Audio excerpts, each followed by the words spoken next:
Hello everyone, welcome back to my channel study with Jyoti. तो आज हम डिस्कस करेंगे most important method doctor West method के बारे में। डॉक्टर वेस्ट मेथड को डॉक्टर वेस्ट न्यू मेथड के नाम से भी जाना जाता है। तो देख लेते हैं इसके बारे में डिटेल से। इन्वेंटेड बाय, तो जो डॉक्टर वेस्ट मेथड है इसका जो आविष्कार किया था वो डॉक्टर MP वेस्ट ने किया था। कौन थे doctor MP West? Director of education in Bengal. Stress इन्होंने किस चीज़ पर स्ट्रेस दिया? तो इन्होंने रीडिंग पर स्ट्रेस दिया।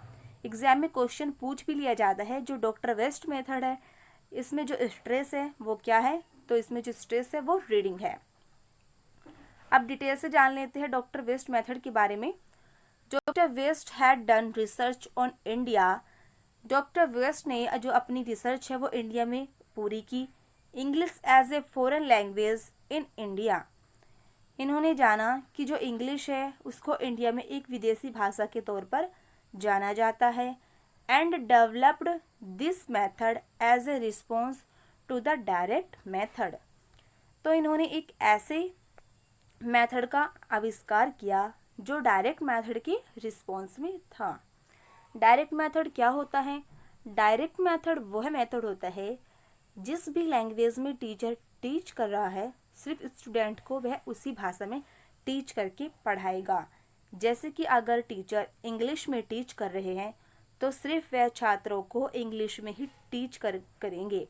अगर टीचर हिंदी भाषा का प्रयोग कर रहा है तो वह सिर्फ हिंदी में ही छात्रों को एक्सप्लेन करके बताएंगे। मदर टंग का यूज़ नहीं करेंगे। मदर टंग मीन्स जो भाषा उनके आस पड़ोस जो अक्षेत्र में यूज़ होती है उस भाषा का यूज़ नहीं करते। ठीक है, इसको मदर टंग बोलते हैं। जो हमारे परिवार में बोली जाती है इस प्रकार की होती है जो उसको मदर टंग बोलते हैं। और डायरेक्ट मेथड में डायरेक्ट रूप से पढ़ाया जाता है, यानी कि जिस भी लैंग्वेज में टीचर पढ़ा रहा है सिर्फ उसी लैंग्वेज का यूज़ करते हैं। अब देख लेते हैं next. Doctor West recommended as essential vocabulary list of 2280 words which have been classified as। जो डॉक्टर वेस्ट है इन्होंने 2280 लिस्ट की एक वोकैबुलरी रिकमेंड करी, वो थी इसेंशियल वोकैबुलरी। तो देख लेते हैं इन्होंने इसको कितने पार्ट्स में क्लासिफाइड किया। तो इन्होंने इसको 4 पार्ट्स में क्लासिफाइड किया। फर्स्ट है जनरल वर्ड्स। आप देख लेते हैं जनरल वर्ड्स में इन्होंने क्या क्या रखा है। तो जनरल वर्ड्स के अंतर्गत इन्होंने good, nice, beautiful, thank you, welcome, जो इस तरह के वर्ड्स आते हैं तो उन्होंने इनको जनरल वर्ड्स के अंतर्गत रखा है। नेक्स्ट है इसेंशियल वर्ड। देख लेते हैं इसेंशियल वर्ड्स के अंतर्गत इन्होंने क्या क्या रखा है। That, in, the, is, etc, जिस प्रकार के वर्ड्स होते हैं उन्होंने इनको इसेंशियल वर्ड्स के अंतर्गत रखा है। इसेंशियल वर्ड्स मीन ये वर्ड्स ऐसे होते हैं जिनके बिना हमारे जो सेंटेंस है वो कंप्लीट नहीं होते। नेक्स्ट है कॉमन इन्वायरमेंटल वर्ड। तो इन्होंने कौन से वर्ड्स रखे हैं कॉमन इन्वायरमेंटल के अंतर्गत? जैसे पेन, टेबल, इस तरह की जो वस्तुएं होती है, पेंसिल, etc, तो इन्होंने कॉमन इन्वायरमेंटल वर्ड्स के अंतर्गत रखा है। अब देखते हैं नेक्स्ट स्पेसिफिक इन्वायरमेंटल वर्ड्स।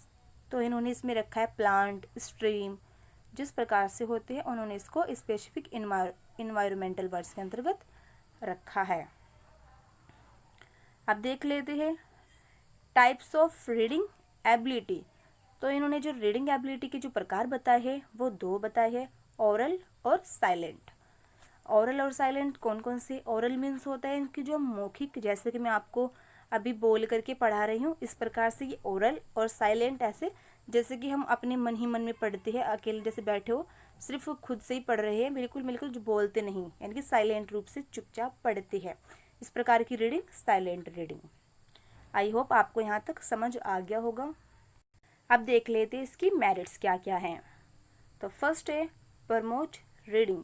इसमें रीडिंग को प्रमोट किया गया है, यानी कि इसमें जो रीडिंग पर ज़्यादा फोकस किया गया है। नेक्स्ट है develop reading habit. Doctor West method के अंतर्गत जो रीडिंग हैबिट है, यानी कि जो पढ़ने की हैबिट है, उसको विकास करना है। नेक्स्ट है no overload of grammar rules. जैसे कि ग्रामर ट्रांसलेशन मेथड है, उसमें जो ग्रामर के जो रूल्स होते हैं उस पर ज़्यादा फोकस किया जाता है, लेकिन जो डॉक्टर वेस्ट मेथड है इसमें ग्रामर का कोई भी ओवरलोड नहीं होता, क्योंकि इसमें रीडिंग पर ज़्यादा फोकस किया जाता है। और ये किसका बेटर मेरिट भी है, बिकॉज ऐसा होता है कि जो ग्रामर के रूल्स है वो कभी कभी भूल भी जाते हैं। तो अब नेक्स्ट देखते हैं इनहेंस वोकैबलरी। जो डॉक्टर वेस्ट मेथड है इसमें वोकैबलरी पर ज़्यादा जोर दिया गया है।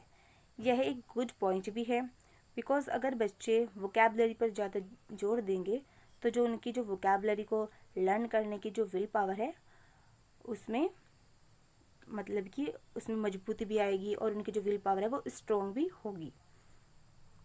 नेक्स्ट है नो रिक्वायर ऑफ टीचर।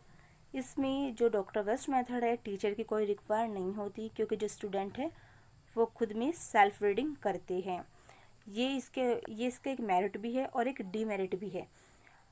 कभी कभी ऐसा भी तो होता है जैसे कि टीचर नहीं है, टीचर की जिसमें नीड नहीं है, तो कुछ ऐसी सेंटेंसेस या ऐसी वोकैबलरी वर्ड्स आ जाते हैं जिसका मीनिंग छात्र नहीं समझ पाते, तो वहाँ पर टीचर की रिक्वायर होती है। तो ये इसका एक मेरिट भी है और एक डीमेरिट भी है।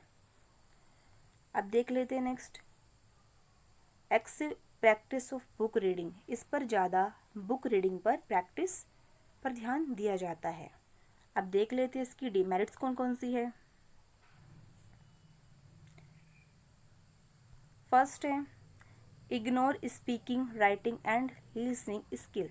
जैसे कि मैंने आपको मेरिट्स के अंतर्गत बताया गया है कि जिसमें जो फोकस है वो रीडिंग पर किया जाता है, इसी प्रकार से इसकी जो डीमेरिट है यानी कि इसमें इग्नोर किया जाता है स्पीकिंग को, राइटिंग को और लिसनिंग को, तो इस प्रकार से सिर्फ रीडिंग पर ही फोकस किया जाता है। नेक्स्ट है it is impossible to separate reading from understanding. मतलब कि जैसे कि अगर हम सेपरेट रूप से रीडिंग कर रहे हैं तो ये अंडरस्टैंडिंग के लिए इम्पॉसिबल नहीं है। अगर सिर्फ हम पढ़ रहे हैं तो ये हमें जैसे हम पढ़ने से हमें इतने अच्छे से समझ नहीं आएगा जितना कि मैं बोलने से, लिखने से, सुनने से समझ आएगा। नेक्स्ट है teacher should require to English some meaning. जैसे कि मैंने आपको पहले भी बताया था कि कुछ मीनिंग्स ऐसे होते हैं जो स्टूडेंट को नहीं आते, तो उसमें टीचर की रिक्वायर होती है। नेक्स्ट है स्ट्रेस ऑन रीडिंग। इस पर ज़्यादा फोकस रीडिंग पर दिया जाता है, जैसे कि राइटिंग स्पीकिंग पर ज़्यादा फोकस नहीं किया जाता। इस प्रकार से जो छात्र है उसकी जो रीडिंग पर ही ज़्यादा ध्यान रहता है और पर जैसे कि स्पीकिंग, राइटिंग, लिसनिंग पर ज़्यादा फोकस नहीं रहता, तो इसका ये एक डीमेरिट भी है। तो मुझे आपको इस वीडियो में इतना ही बताना था। आई होप आपको समझ आया होगा। तो मिलते हैं नेक्स्ट वीडियो में। Thanks for watching.